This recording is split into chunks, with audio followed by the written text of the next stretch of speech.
July August গণ অভ্যুত্থানের মুখ হয়ে ওঠা রংপুরের বেগম রোকেয়া বিশ্ববিদ্যালয়ের শিক্ষার্থী আবু সাঈদের মৃত্যুর ঘটনা বিশদভাবে বিশ্লেষণ করার কথা প্রতিবেদনে তুলে ধরেছে জাতিসংঘের মানবাধিকার কার্যালয়।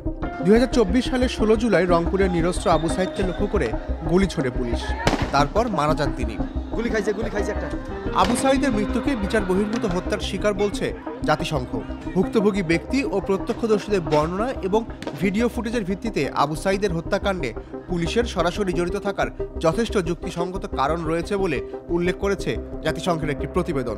2024 সালের 1 জুলাই থেকে 15 আগস্ট পর্যন্ত সংগঠিত ঘটনাপ্রবাহ বিশ্লেষণ করে জাতিসংঘের মানবাধিকার বিষয়ক হাই কমিশনারের দপ্তর OHCHR এর ফ্যাক্ট ফাইন্ডিং রিপোর্ট বা তথ্যানুসন্ধান প্রতিবেদনে এসব উল্লেখ করা হয়েছে। OHCHR সামাজিক যোগাযোগ মাধ্যম থেকে পাওয়া আবু সাঈদ হত্যাকাণ্ডের বিভিন্ন ভিডিও ও ছবি পরীক্ষা করেছে।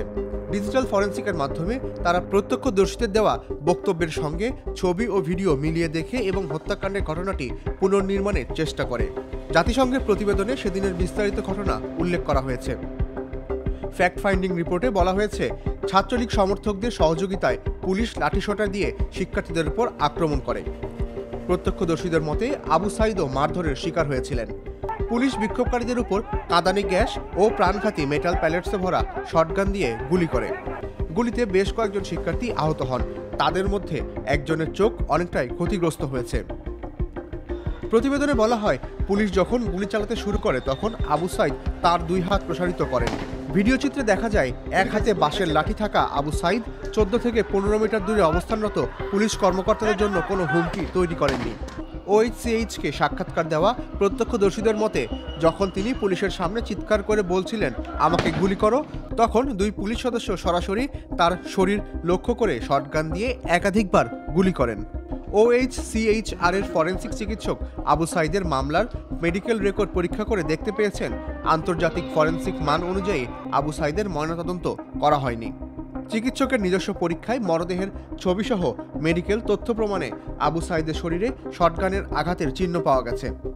হৃৎপিণ্ড, ফুসফুস, তলপেট সহ তার বুকের ডান পাশে 40টি মেটাল প্যালেট এবং বাঁ পাশে 50টি মেটাল প্যালেটের আঘাত ছিল। ফরেনসিক বিশ্লেষণে এই সিদ্ধান্তে উপনীত হওয়া গেছে যে আবু সাঈদকে প্রায় 14 মিটার দূর থেকে প্রাণঘাতী মেটাল প্যালেটসে ভরা শটগান দিয়ে অন্তত 2 বার গুলি করা হয়েছিল। OHCHR বলছে, ভিডিও ফুটেজের ফরেনসিক বিশ্লেষণে দেখা গেছে গুলি করার ফলে আবু সাঈদের ঘাড়, বুক ও বাহু থেকে দৃশ্যমান রক্তপাত হচ্ছিল। এরপর রক্ত ও শরীরের অন্যান্য তরলের শূন্যতাজনিত হাইপোভলিমিয়া এবং মাথা ঘোরার লক্ষণ দেখা গিয়েছিল। বিশ্লেষণে মাথায় কোনো গুরুতর আঘাতের চিহ্ন পাওয়া যায়নি, যা মৃত্যুর বিকল্প কারণকে সমর্থন করে। OHCHR এর ফ্যাক্ট ফাইন্ডিং রিপোর্ট বা তথ্যানুসন্ধান প্রতিবেদন বলছে, যথাযথ ময়নাতদন্ত না হওয়া সত্ত্বেও নথিভুক্ত ক্ষত ও সংশ্লিষ্ট ভিডিও ফুটেজ এই সিদ্ধান্তকে সমর্থন করে যে কমপক্ষে 2 বার গুলির ফলে প্রাণঘাতী মেটাল প্যালেটের আঘাতে আবু সাঈদের মৃত্যু হয়েছে। জাতিসংঘের বিশ্লেষণ করা তথ্যের ভিত্তিতে প্রতিবেদনে বলা হয়েছে, আবু সাঈদ পুলিশের ইচ্ছাকৃত বিচার বহির্ভূত হত্যাকাণ্ডের শিকার হয়েছেন বলে বিশ্বাস করার যুক্তিসঙ্গত কারণ রয়েছে।